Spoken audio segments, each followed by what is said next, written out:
दोस्तों, welcome to action study point. मैं सौरभ शुक्ला। दोस्तों, इस वीडियो में हम बिहार अमीन के लिए जो आपका एग्जाम होने वाला है उसके लिए प्रैक्टिस सेट लेकर आए हैं। तो इस वीडियो में हम पूरे जो है 50 प्रश्न सॉल्व करने वाले हैं। 50 में से आप कितने प्रश्न सही कर पाते हैं कमेंट करके हमें ज़रूर बताइएगा। इसके अलावा जो बिहार के इन्फोर्समेंट सब इंस्पेक्टर यानी कि ESI का एग्ज़ाम होने वाला है इसी महीने में, अगर आप उसकी तैयारी कर रहे हैं तो भी आपके लिए प्रैक्टिस सेट इंपॉर्टेंट है।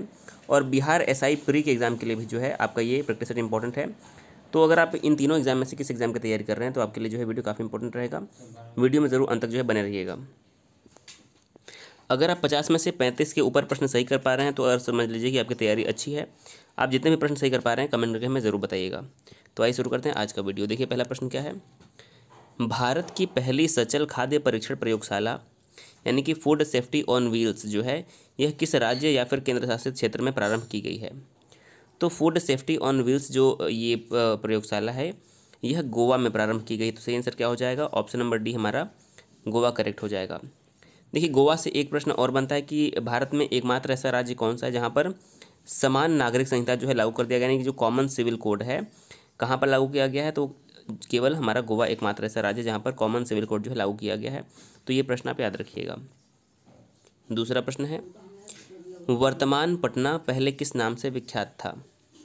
तो जो वर्तमान का पटना है वह पहले पाटलिपुत्र, कुसुमपुर व पुष्पपुर, अजीमाबाद इन सभी नाम से जो है विख्यात था। तो 2 नंबर का हमारा ऑप्शन नंबर डी उपर्युक्त सभी जो है करेक्ट होगा। तीसरा प्रश्न है, छोटा नागपुर में प्रारंभिक स्तर पर अर्थव्यवस्था आधारित थी किस पर।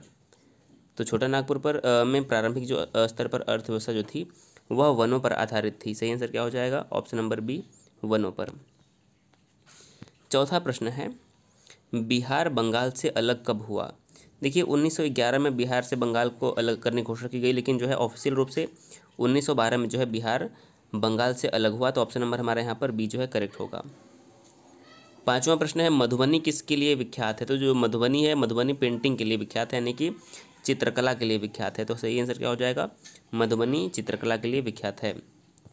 6 नंबर प्रश्न है, भारतीय राष्ट्रीय कांग्रेस यानी कि इंडियन नेशनल कांग्रेस की स्थापना किसने की थी।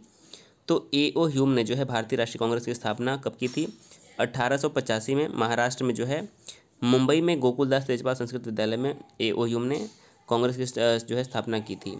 तो सही आंसर क्या हो जाएगा, ऑप्शन नंबर ए करेक्ट होगा। 7वां प्रश्न है, बंगाल विभाजन से जुड़े भारत के वायसराय का नाम क्या था। तो देखिए बंगाल का विभाजन कब हुआ था, 1905 में हुआ था।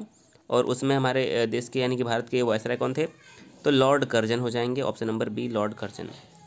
बात करें कि लॉर्ड रिपन की, तो देखिए लॉर्ड रिपन और लॉर्ड लिटन से जो है 2 प्रश्न बनते हैं। 1878 में जो है लॉर्ड लिटन ने वर्नाकुलर प्रेस एक्ट को लगाया था और लॉर्ड रिपन ने 1882 में वर्नाकुलर प्रेस एक्ट को हटाया था। तो किसने लगाया था, तो लॉर्ड लिटन ने, किसने हटाया तो लॉर्ड रिपन ने। ये दोनों प्रश्न बनते हैं। और बात करें कि लॉर्ड माउंटबेटन की, तो यह स्वतंत्रता के बाद यानी कि स्वतंत्र भारत के पहले जो है वायसराय बने थे। ऑप्शन नंबर यहाँ पर हमारा जो है लॉर्ड कर्जन से हो जाएंगे बंगाल विभाजन के लिए। 8वां है, वंदे मातरम गीत किसने लिखा था। देखिए वंदे मातरम जो कि भारत का राष्ट्रीय गीत है यह लिखा था बंकिम चंद्र चटर्जी ने। सही आंसर क्या होगा, ऑप्शन नंबर सी। और गुरुदेव रविन्द्रनाथ टैगोर ने क्या लिखा था, जन गण मन जो कि भारत का राष्ट्रगान है। 9वां प्रश्न है, पूर्ण स्वराज का प्रस्ताव लाहौर कांग्रेस अधिवेशन में पारित किया गया किस वर्ष में। तो जो पूर्ण स्वराज का प्रस्ताव था वह 1929 के लाहौर अधिवेशन में जो है पारित किया गया। और इसकी अध्यक्षता किसने की थी, तो इसकी अध्यक्षता की थी पंडित जवाहरलाल नेहरू ने। ये भी प्रश्न जो है आपके लिए इंपॉर्टेंट है। 10वां प्रश्न है, हिंदुस्तान सोशलिस्ट रिपब्लिकन आर्मी के संस्थापक नेताओं में से एक कौन थे। तो हिंदुस्तान सोशलिस्ट रिपब्लिकन आर्मी के जो संस्थापक नेताओं में एक थे भगत सिंह। सही आंसर क्या हो जाएगा, option number B Bhagat Singh. 11वां प्रश्न है, स्वराज मेरा जन्मसिद्ध अधिकार है और मैं इसे लेकर रहूँगा, यह वक्तव्य किससे संबंधित है। तो यह वक्तव्य हो जाएगा बाल गंगाधर तिलक ने कहा था कि स्वराज मेरा जन्मसिद्ध अधिकार है और मैं इसे लेकर रहूँगा। बात करें सुभाष बाल गंगाधर तिलक की, तो देखिए लाला लाजपत राय, बाल गंगाधर तिलक और विपिन चंद्र पाल ये तीनों जो थे गरम दल के नेता थे। तो इनका नाम याद रखिए, लाल बाल पाल गरम दल के नेता थे भारतीय राष्ट्रीय कांग्रेस के। 12वां प्रश्न है, मुस्लिम लीग द्वारा पाकिस्तान की स्थापना की मांग करने वाला प्रस्ताव पारित कब किया गया। तो मुस्लिम लीग द्वारा जो पाकिस्तान की स्थापना की मांग है वह 1940 में जो की गई थी। तो सही आंसर क्या हो जाएगा, ऑप्शन नंबर सी 1940। 13वां प्रश्न है कि अगस्त 1932 के रैमजे मैकडोनाल्ड के सांप्रदायिक पंचायत के द्वारा पहली बार एक पृथक निर्वाचन समूह बनाया गया। कब? तो 13 नंबर का हमारा करेक्ट हो जाएगा अछूतों के लिए। किसके लिए? अछूतों के लिए। डी ऑप्शन यहाँ पर हमारा राइट हो जाएगा। 14वां प्रश्न की भारत सरकार अधिनियम यानी गवर्नमेंट ऑफ इंडिया एक्ट 1935 ने क्या समाप्त किया था? तो प्रांतीय द्वैध शासन व्यवस्था को जो है गवर्नमेंट ऑफ इंडिया एक्ट 1935 ने समाप्त किया। तो ऑप्शन नंबर हमारा यहाँ पर बी करेक्ट होगा। 15वां प्रश्न है स्वराज आम जनता के लिए होना चाहिए, केवल वर्गों के लिए नहीं, के प्रसिद्ध सूत्र की घोषणा किसने की थी? तो यह सूत्र दिया था CR दास यानी कि चित्तरंजन दास ने। ऑप्शन नंबर हमारे यहाँ पर ए करेक्ट होगा। 16वां प्रश्न है अखिल भारतीय कांग्रेस कमेटी ने भारत छोड़ो प्रस्ताव कब पास किया? तो अखिल भारतीय कांग्रेस कमेटी ने जो है 1942 में भारत छोड़ो का प्रस्ताव पास किया और इसकी अध्यक्षता किसने की थी? तो मौलाना अबुल कलाम आज़ाद ने जो है इसकी अध्यक्षता की थी। ऑप्शन नंबर हमारे यहाँ पर डी करेक्ट हो जाएगा। और इसी के बाद 1942 में भारत छोड़ो आंदोलन जो है पूरे देश भर में जो है शुरू हो गया था। 17वां प्रश्न है आज़ाद हिंद सरकार के निर्माण की घोषणा की गई कब? तो आज़ाद हिंद सरकार के निर्माण की जो घोषणा थी वो की गई थी 21 अक्टूबर 1943 को। सही आंसर हो जाएगा सी। 18वां प्रश्न है चंपारण आंदोलन से कौन संबंधित नहीं था? देखिए चंपारण सत्याग्रह कब शुरू हुआ था? 1917 में। यह नील की खेती के विरोध में शुरू हुआ था। इसमें राजेंद्र प्रसाद, अनुग्रह नारायण सिन्हा, JB कृपलानी शामिल थे, लेकिन जयप्रकाश नारायण जो है इनका संबंध इससे नहीं था। महात्मा गांधी भी यहीं पर आए थे, लेकिन जयप्रकाश नारायण का संबंध इससे नहीं था। तो ऑप्शन नंबर डी करेक्ट हो जाएगा। 19वां है स्वामी सहजानंद का संबंध किससे है? तो स्वामी सहजानंद का संबंध था बिहार के किसान आंदोलन के साथ। सही आंसर क्या हो जाएगा? किसान आंदोलन से जुड़े हुए थे। 20वां प्रश्न है बेगूसराय में चौकीदारी कर के विरुद्ध आंदोलन एक हिस्सा था किसका? तो जो बेगूसराय में चौकीदारी कर के विरुद्ध जो आंदोलन हुआ था वो सविनय अवज्ञा आंदोलन का ही एक हिस्सा था। सही आंसर क्या हो जाएगा? सविनय अवज्ञा आंदोलन का हिस्सा था। बी ऑप्शन करेक्ट हो जाएगा। 21वां है इटली के पुनर्जागरण के समय में निम्नलिखित में से कौन लेखक थे? तो इटली के पुनर्जागरण के समय में जो है दांते जो है एक प्रसिद्ध लेखक थे। ऑप्शन नंबर हमारा ए करेक्ट होगा। 22वां प्रश्न है 1908 के छोटा नागपुर कास्ट अधिनियम ने किस पर रोक लगाई? तो जो 1908 का छोटा नागपुर कास्ट अधिनियम जो बना उसने जो है खूंट कट्टी भूमि व्यवस्था पर जो है रोक लगाई थी। तो ऑप्शन नंबर डी यहाँ पर करेक्ट होगा।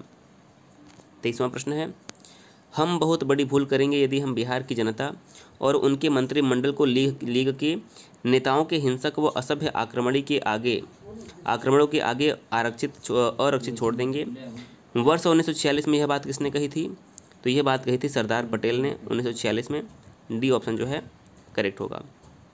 24वां प्रश्न है कांग्रेस सोशलिस्ट पार्टी की पहली बैठक पटना में कब हुई?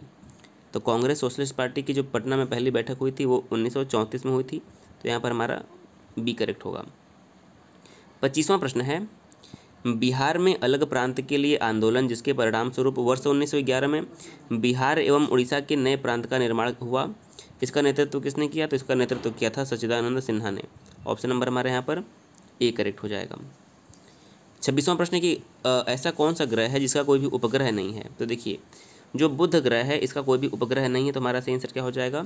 बी करेक्ट हो जाएगा।